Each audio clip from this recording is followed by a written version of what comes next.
दोस्तों, भारत दुनिया का इकलौता ऐसा देश है जहां पर 100 किलोमीटर दूर पर पहनावा, भाषा, खाना, संस्कृति सब पूरी तरह से बदल जाता है। उसी देश का एक महत्वपूर्ण राज्य है पश्चिम बंगाल, जो कि बहुत सारे इतिहास और रोचक तत्वों से भरा हुआ है। तो आज आपके लिए लेकर आए हैं पश्चिम बंगाल के 10 इंटरेस्टिंग फैक्ट, जिसे आप आज से पहले शायद ही जानते होंगे। जैसे उसके बारे में कुछ कड़वे सच और कुछ नए फैक्ट, इन सब के बारे में जानने के लिए बने रहिएगा हमारे साथ। फैक्ट नंबर 5, बंगाल को पश्चिम बंगाल क्यों बोलते हैं? कई लोगों का सोचना है कि बंगाल पश्चिम में है इसलिए उसको पश्चिम बंगाल बोलते हैं, पर ऐसा नहीं है। दरअसल पश्चिम बंगाल का पहला नाम सिर्फ बंगाल था, लेकिन जब 1947 में भारत को आजादी मिली तब बंगाल का विभाजन धार्मिक रेखाओं के साथ हुआ, जिसमें पश्चिमी भाग भारत में आ गया जबकि पूर्वी भाग एक प्रांत के रूप में पूर्वी बंगाल के नाम से पाकिस्तान में शामिल हो गया। लेकिन वहीं पूर्वी बंगाल 1971 ईस्वी में स्वतंत्र बांग्लादेश के रूप में जन्म हो गया और तब से उस देश का नाम बांग्लादेश और बंगाल को पश्चिम बंगाल के नाम से जाना जाने लगा। हालांकि आपको बता दें कि नोबेल पुरस्कार से सम्मानित रविंद्रनाथ टैगोर इकलौते ऐसे लेखक थे जिन्होंने दो देशों का राष्ट्रगान लिखा था, बांग्लादेश और भारत। नंबर 2,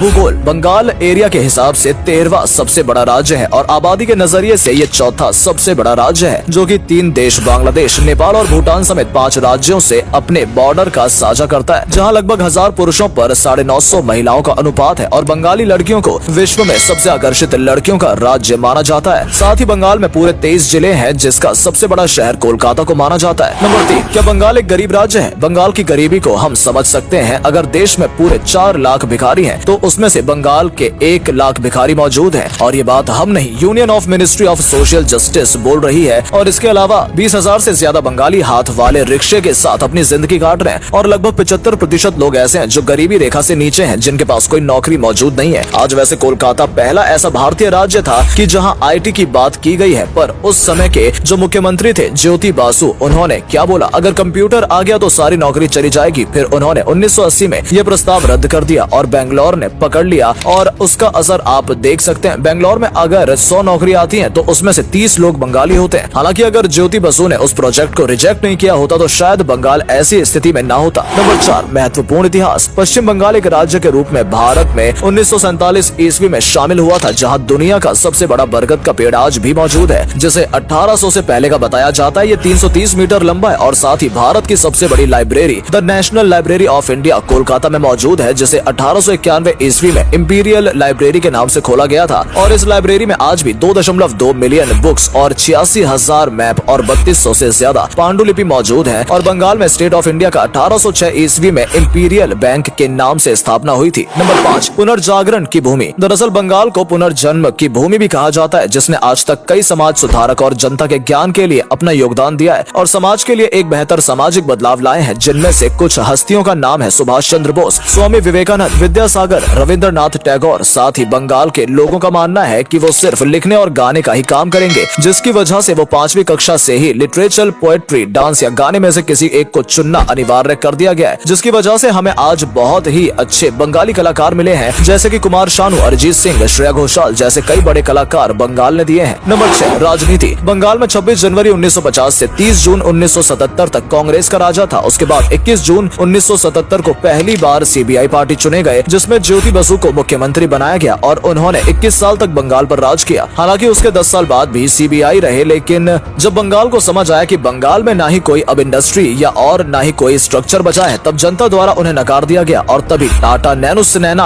को दिया गया और तभी टाटा ने बंगाल में एंट्री मारी और रतन टाटा ने सोचा हम उठाएंगे बंगाल को। और रतन टाटा ने वहाँ की जमीन लेने के बाद 1000 लोगों को नौकरी देने का वादा किया और तभी ममता बनर्जी धरने पर बैठ गयी। उनका कहना था कि जमीन भी हमारी और 1000 लोगों की नौकरी, और यही बोलकर उन्होंने कई किसान और जनता को अपनी ओर आकर्षित कर दिया और कई दिनों तक धरने पर बैठी रही। फिर रतन टाटा को बंगाल छोड़ना पड़ा और उसका बड़ा फायदा ममता बनर्जी को अगले चुनाव में मिला और लोगों ने उन्हें अपना मसीहा समझकर मुख्यमंत्री बना दिया, जो कि पिछले 10 साल से बंगाल को संभाल रही है। यहाँ पर 42 लोकसभा और 16 राज्यसभा की सीटें मौजूद है। Number 7, football fan. दुनिया के किसी भी कोने में कोई फुटबॉलर, आपको कभी भी ऐसा कोई बंगाली नहीं मिलेगा जिसको फुटबॉल के टीम और लीग तथ्यों के बारे में ना पता हो। दरअसल बंगालियों में फुटबॉल बुखार वास्तव में काफी प्राचीन है, जो भारत के सबसे पुराने फुटबॉल क्लब मोहन बागान से लेकर Sourav Ganguly pitching athlete the Kolkata इस बात को प्रमाणित करता है। और साथ ही विवेकानंद युवा भारतीय स्टेडियम भारत का सबसे बड़ा स्टेडियम है, जहां 1997 में फेडरेशन कप का सेमीफाइनल का खेल खेला जा चुका है और उस वक्त 1,31,000 रिकॉर्ड दर्शक मौजूद थे। इसी फुटबॉल ट्रेन ने भारतीय फुटबॉल टीम को पीके बनर्जी और कृष्णदेव जैसे महान फुटबॉलर दिए हैं। नंबर 8, चावल की खेती। चावल की खेती के मामले में बंगाल सबसे पहला राज्य है देश का जहां जहाज जो पूरे देश का चावल का 15% की पूर्ति करता है और बंगाल देश का सबसे बड़ा चावल उत्पादक है। हालांकि इसी वजह से वहाँ की फेवरेट डिश भी फिश करी है। और अगर आप बंगाल में जाकर वेजिटेरियन खाना ऑर्डर करते हैं तो वहाँ पर आपको मछली जरूर मिलेगी, क्योंकि वहाँ मछली को पानी का फल मानते हैं। दरअसल बंगाल में चावल की खेती से लगभग 3 लाख से ज्यादा लोगों का घर चलता है, जहाँ पर चावलों के 5000 किस्मों के वैरायटी पाई जाती है और कई वैरायटी दोषपूर्ण कृषि प्रथाओं की वजह से आज खत्म हो चुकी है। नंबर 9, सबसे ऊंचा रेलवे स्टेशन। पश्चिम बंगाल के दार्जिलिंग के पहाड़ी क्षेत्र में घूम रेलवे स्टेशन भारत का सबसे ऊंचा रेलवे स्टेशन है, जो कि 2258 मीटर है, यानी कि 7407 फीट की ऊंचाई पर है, जिसे हिमालय रेलवे द्वारा संचालित किया जाता है, जिसे ब्रिटिश शासन में 1879 ईस्वी में बनाने की शुरुआत की गई थी और 4 अप्रैल 1881 ईस्वी को संचालित कर दिया गया था। इससे पहले कोलकाता से दार्जिलिंग जाने में 5 से 6 दिन लगते थे। हालांकि ये टॉय ट्रेन सेवा है जो सिलीगुड़ी से दार्जिलिंग तक फैली हुई है और आज ये दार्जिलिंग का सबसे बड़ा पर्यटक का केंद्र है, क्योंकि ये कंचनजंगा के प्राकृतिक सुंदरता के साथ एक धीमी ट्रेन की सवारी प्रदान करता है। नंबर 10, बंगाल का कड़वा सच। अब बंगाल के कुछ कड़वे सच के बारे में जान लेते हैं। जहाँ गुजरात देश का सबसे ज्यादा पर कैपिटा इंडिविजुअल इनकम में आता है, जो कि 2,15,000 रुपए है। वहीं बंगाल की पर कैपिटा इनकम 15,000 है और जो कि गुजरात की आधी भी नहीं है। हालांकि ये देश हमेशा से ऐसा नहीं था। ये वही राज्य है जहाँ देश का पहला बैंक और SBI जैसे बैंकों का जन्म हुआ था। पहले हर विदेशी कंपनियां सोचती थी कि भारत में सफल होना है तो बंगाल के साथ बिजनेस करो, और आज उसी राज्य के बारे में जानकर हैरानी हो रही है कि आज नेशनल क्राइम अलर्ट ब्यूरो भी बोलता है कि देश में सबसे ज्यादा अगर औरतों को बेचा जाता है या बच्चों की ट्रैफिकिंग होती है तो बंगाल इसमें सबसे नंबर 1 पर आता है। इसका मुख्य कारण यह है कि बंगाल में आज भी 1/4 आबादी यानी कि 75% लोग गाँव में रहते हैं। दोस्तों, ये किसी राज्य समुदाय की बुराई के लिए नहीं है, बल्कि जानकारी के लिए है, क्योंकि बंगाल भी भारतीय राज्य है और सभी राज्य बढ़ेंगे तो अपना भारत भी बढ़ेगा। तो दोस्तों, आशा करते हैं कि आप इस वीडियो को अपने दिल पर ना लें और वीडियो पसंद आए तो लाइक जरूर करें और अपने दोस्तों में शेयर करना ना भूलें। मिलते हैं ऐसे इंटरेस्टिंग वीडियो में, तब तक के लिए बाय बाय।